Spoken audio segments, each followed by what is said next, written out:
how old I got. Look how old we both got. No, you look the same. Well, you've got shorter hair now.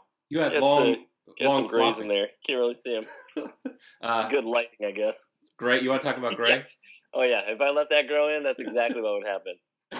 Well, hi guys, this is Alexander from Theater News. We are doing Broadway Abroad. I'm going to be calling all my friends around the world who are doing Broadway tours, national tours, all on Skype. And today we're talking to J. Michael Zygo. I did the Broadway national tour of Annie in 1901, I think. That's how long ago it was, right?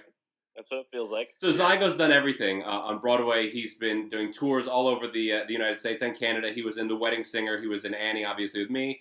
He did the original cast of Ones. Now you're doing School of Rock. You also did Bridges in Madison County. You did Rock of Ages. You've been nonstop. Yeah, I know. I count my blessings every day. And, I took a little break after Once closed because I had a baby. And my wife and I bought a house upstate in her hometown, and now I'm here, actually physically in the Winter Garden dressing room. Here, I'll let you in on a little secret. Yeah, we love secrets. Come on. When I found out I got this show, I was, I'm living with some friends in their basement apartment in Jersey, and I'm splitting my time between here and my house. But when I came into this dressing room and I saw this situation right here.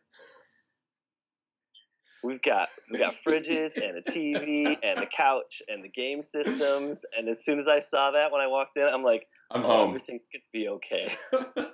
You've done lots of tours and you've done 2 Broadway shows. What differences do you notice when you're on tour as opposed to when you're doing a sit-down Broadway show? Oh, it's just like what you take advantage of and how you choose to use your time. Because on tour, I'm the kind of person that I wanted to see everything that any city had to offer. So I would try and get up and get out and get into the city and do things and visit the museums or the whatever else they had available. And then I just did a concert at 54 Below. I saw that. That looked awesome. Which it was great. It was a lot of fun, but it was a lot to prepare for because it was my first solo gig ever, and I had to get the band together and all the logistical stuff that's not really fun to talk about. But it was great. It was great to keep me occupied. So for those that don't know, because we're here in England, a lot of people don't know 54 Below.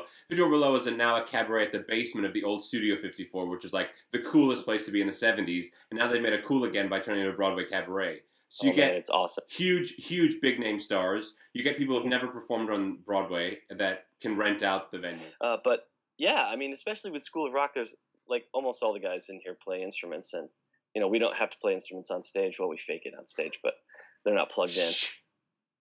Only the kids are plugged in 100% of the time. So the kids, if you see the show, the kids are always playing. One of the casting people, and I said, how do you find these kids? Because they're all so amazing. And she said, well, we have obviously auditions in New York, and we go around the country to try and find different kids. But also, I just look on YouTube. I'll type in child prodigy drummer, and whatever results come up, she'll search and watch some videos, and that's how we got one of our drummers. And he's a spectacular musician. And she found him online and got in touch with his family and said, hey, if you can sing at all and you can take direction and move, we're going to put you in a Broadway show. So do you want to come move to New York? Why wasn't it that easy for us when we were kids? I mean, that... Yeah, right. Okay, so you did the show once, right? You were in the original off-Broadway cast, your original Broadway cast. Now it's obviously based off the movie. What was it like to create a show? You're part of the creation of this Broadway show. What was it like? Oh my God. That was the most special thing I could have ever asked for. And that was my first Broadway experience. And we went to the Tonys and won 8 Tonys. And just being in the room and with Martin Lowe, our music director and orchestrator, and everybody else, we had these songs and we were just kind of putting it together. And he said, I kind of want this chord over this chord and then do this. And I was like, okay, like this. And he's like, yeah, that's perfect. So keep that. And then you got Lucas Papalius and Will Connolly over with the mandolin and ukulele, just diddling out parts and finding stuff that works together. So these parts that you hear on the recording of any of the songs in Once, it's basically stuff we made up. You've done other musicals based off of movies. You're also in The Wedding Singer. Yes, Yeah. your lead role in Yeah. Wedding Singer. Like, one of the best movies. If you haven't seen The Wedding Oh, yeah, Singer, it's great. either, like, the movie's great, but the show, the music is incredible. I love the Yeah. music. Really cleverly written. Yeah, they did a great job with it. I mean, they took the songs that Adam Sandler wrote from the movie, but then all of the rest of the songs from the movie were adapted and kind of they were all original songs and they're written for the show, but they're all like a little bit of a hint. Like instead of "Love Stinks," we've got "Casualty of Love," Yeah. and it's Casualty Love's the best. That is that's a fun the song best. to sing. Yeah. Okay, Okay, the so best part about that is that I got to tour with my wife and play opposite my wife, and we got to be Robbie and Julia. all the shows you've done, what's your favorite role My favorite role that I've ever that done, you've done? Yeah. that would be a tie between Robbie Hart and in The Wedding Singer, Yeah. and then once I got to originate a role. I only had 3 lines, but I understudied the lead guy. I always wanted to do Jesus Christ Superstar as either Jesus or Judas, and I actually had to turn down doing that at a theater to take this job. That, and I'll also make an admission of my one of my dream roles that I get kind of scoffed at a lot is Jekyll and Hyde. So that's a dream role of Yeah, mine. but Jekyll and Hyde's an amazing show. The music's incredible. I interviewed Emily Skinner once, and she gave me all like the behind the scenes stuff. I mean, it's just such an amazing show. It didn't do as well as we'd hoped, but incredible. If you could work with anyone, any performer, dead or alive, who would it be? Anthony Warlow. Why's that? He's my favorite singer. He's Australian. He was on the concept recording of Jekyll and Hyde. He's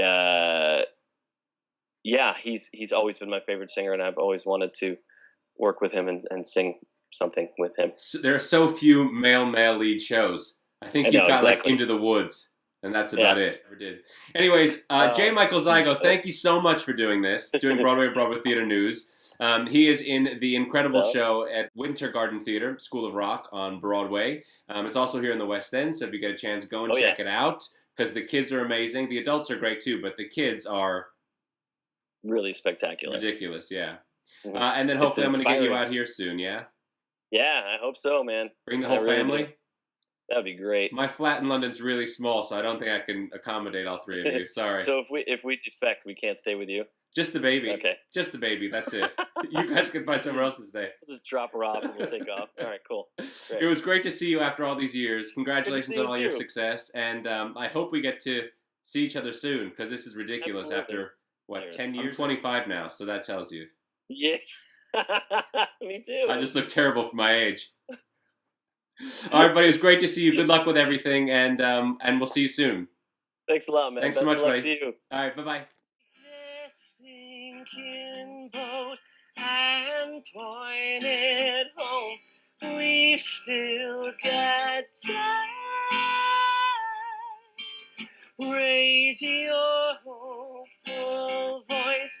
You have a choice. You made it.